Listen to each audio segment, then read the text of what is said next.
3 दिन से टीवी में देख रही है इंडिगो इंडिगो। यस। अब मैं बताती हूँ हुआ क्या है, what I know through some of my friends.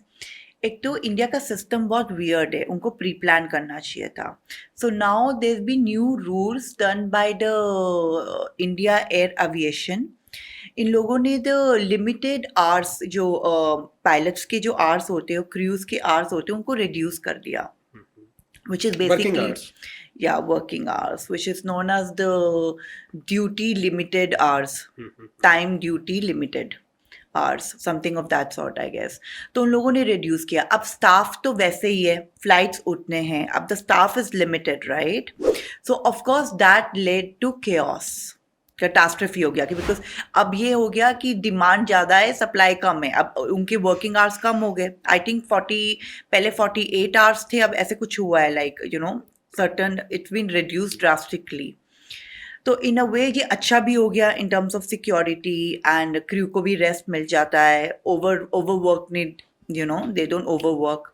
So in a way it's good, but again वो फ्लाइट्स तो उठने ही जाएंगे ना, और अभी तो पीक इसको सीजन है। वैसे ऐसे भी बोला जा रहा है कि इंडिगो का जो मार्केट शेयर जो है, तो बहुत ज़्यादा है, मार्केट शेयर इंडिया में अगर एविएशन की बात करते हैं तो 70% more than 70% Yeah, is been captured by IndiGo. yeah, और गवर्नमेंट की तरफ से इनको गाइडलाइंस मिली थी 1 साल पहले, exactly. which they didn't comply with, कि And now आप it's leading to either chaos. you have to increase your workforce in the means You need the to employ more pilots also। pilots.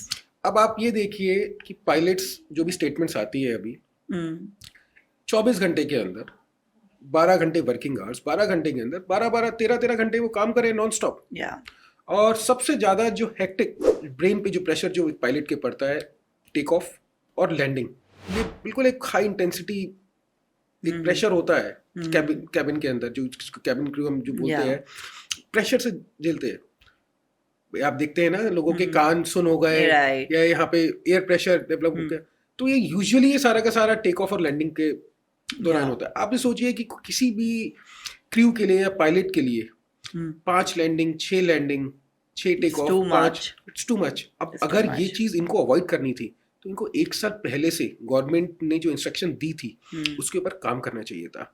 India जिसकी हमारी population 150 crore से ऊपर की population है, वहां पे ये प्राइवेट माफियास ये गवर्नमेंट को डिक्टेट कर रहे हैं। और ऐसा भी सुनने में आया है अभी कि कुछ इंडिगो एयरलाइंस, ये जो फ्लाइट्स है इनकी इंडिगो एयरलाइंस की, वो खाली चली है। उन लोगों ने मैसेज भेज दिए पैसेंजर्स को, your flight has been cancelled, but वहां पे पता लगा कि एयरपोर्ट पे द फ्लाइट इज ऑपरेटिंग और उसमें 10-15 पैसेंजर्स जा रहे हैं। और लोगों को लगेज का भी बहुत प्रॉब्लम हो रहा है। लगेज का भी प्रॉब्लम हो रहा है। उसके ऊपर मैं अभी आपसे बात करूंगा उसके बारे में भी, कि हर सीट्स की एक उन्होंने प्राइस फिक्स कर रखा है। आप आज अगर किसी इंडिगो की फ्लाइट बुक कराते हैं, डोमेस्टिकली किसी की भी फ्लाइट बुक कराते हैं, I am not talking about the international airlines, तो आज आपने इंडिगो की फ्लाइट ली, 24 घंटे पहले जब आप चेक इन करने जब जाएंगे, तो कोई भी सीट अगर होगी तो सारी सीट्स को वो पेड सीट दिखा देते हैं, whether it's 300 rupees, whether 500 It has happened with me many times. तो आप you have to specify which seats are basically the chargeable seats. But now that every seat becomes chargeable. Every seats become chargeable. Yeah. तो ये चीज तो government को देखनी चाहिए, इनके मिनिस्टर्स को देखनी चाहिए, एविएशन मिनिस्टर्स को देखनी चाहिए ये चीज। आपने एक प्राइवेट एयरलाइन को माफिया बना दिया है। And you have to pay for this, otherwise you can't sit over there. आज किसी भी कंट्री के अंदर उनके एक प्राइवेट खुद की एक एयरलाइंस होती है, गवर्नमेंट ऑपरेटेड एयरलाइंस होती है, जिसका कि मेजर शेयर जो है वो गवर्नमेंट के पास होता है। So basically what happens when you buy a ticket of 7,000, 10,000 and then you have to pay extra 500, 600 for the tickets, you kind of ignore it. तुम मतलब चल ठीक है, you know, अब इतना पे कर लिया, क्या हो गया, we don't see it. But if you see it on a large scale, imagine the amount of money these people are ripping out of us. Exactly. Right, which is huge. And I have noticed that many times. ये same चीज़ cabs का भी हो रहा है। वैसे आने जाने का होगा 300-400, from my house to the airport might be like 400. Now this people are charging 1500. So this rip-off culture is still going on a lot, especially by the aviation. Right. चलो कैब्स का तो फिर भी I can give them okay. नहीं ma'am, cabs का तो आप देखिए ना, आप एयरपोर्ट से जब बाहर निकलते हैं, एक माफिया आपके पास आ जाता है। माफिया मतलब 15-20 कैब्स वाले आपके पास आएंगे। जैसे ही आप बिल्कुल एग्जिट पे आते हैं ना, T3 या T1 एग्जिट पे आप आएंगे, अरे यार, आपके पास इतना मैनेजमेंट नहीं है, इतना सिस्टम नहीं है, या तो आपकी पुलिस वाले मिले हुए हैं इससे।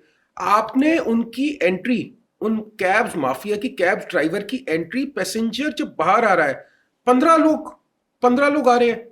आप अपने आप को एक डेवलपिंग कंट्री बोलते हैं, you are one of the third largest countries in the world in terms of GDP and the economy. Absolutely, yeah. You are growing economy. आज आप डेवलपिंग कंट्री है, कल को आप डेवलप्ड कंट्री भी हो जाएंगे। क्या माइंडसेट क्या एक हो जाता है टूरिस्ट के पास, जो भी कोई फॉरेन टूरिस्ट आता है वो क्या बोलता है कि मेरे को घेर लिया।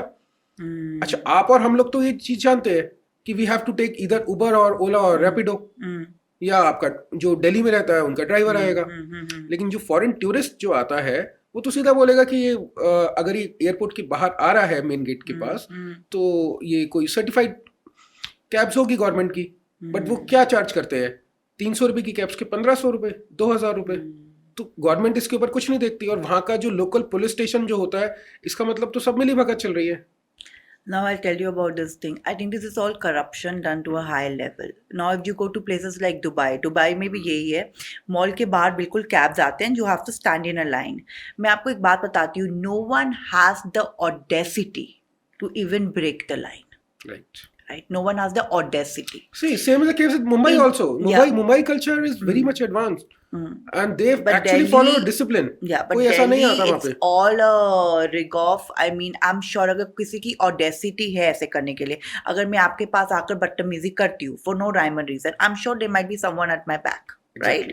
So this has become the culture here over here, right? So we can't do anything about it, being a common person. No, you can just give a message to the audience. Might be it can reach to some of the concerned departments. I think what we can do is like we should stand together. One person cannot make a difference, but if we all stand together and we voice our opinion about it, maybe we can make a difference. वैसे तो अभी तक air pollution का तो कुछ हुआ नहीं, तो I doubt whether this country will even listen to our voices, but sometimes the crowd does make a difference. So we should all stand together. We should not pay such huge amount. In fact, अगर एक बंदा पे करेगा ज़्यादा तो दूसरा बंदा expect करेगा कि दूसरा भी दे, पर अगर कोई भी नहीं देगा पैसा तो फिर it's gonna be equal for all of us. और ये मैसेज मैं एक ऑडियंस के लिए भी दे देता हूँ, जब भी आप एयरपोर्ट से जब बाहर निकलते हैं, जो भी आपके काउंटर्स होते हैं उबर ओला, एक स्पेसिफाइड एक लोकेशन बना रखी है ना, आपने अधिकतर देखा होगा कि 2-3 कैब्स तो आपकी वैसे ही कैंसिल हो जाती है। ये आपके पास कॉल आता है, कॉल आके क्या बोलते हैं कि सर आप बोर्ड के पास आ जाइए। वो बोर्ड के पास आने का मेन मकसद ये होता है कि जो टोल है 170 रुपए का टोल GMR चार्ज करती है, जो कि वो कैब ड्राइवर नहीं देना चाहते। तो गवर्नमेंट को ये देखना चाहिए कि पैसेंजर्स या जो टूरिस्ट है उनको परेशानी ना हो। आपको अगर उनसे टोल लेना है तो आप एक साथ लीजिए ना, बाद में लीजिए, या आप इन कैब कंपनी से लीजिए। टूरिस्ट बेचारा परेशान हो रहा है। और ये जो कैब माफिया जो एयरपोर्ट से निकलते हैं, इतने सारे 15-15, 20-20 ये आ जाते हैं, आपको घेर लेते हैं, ये हम लोगों की नाकामी शो करता है।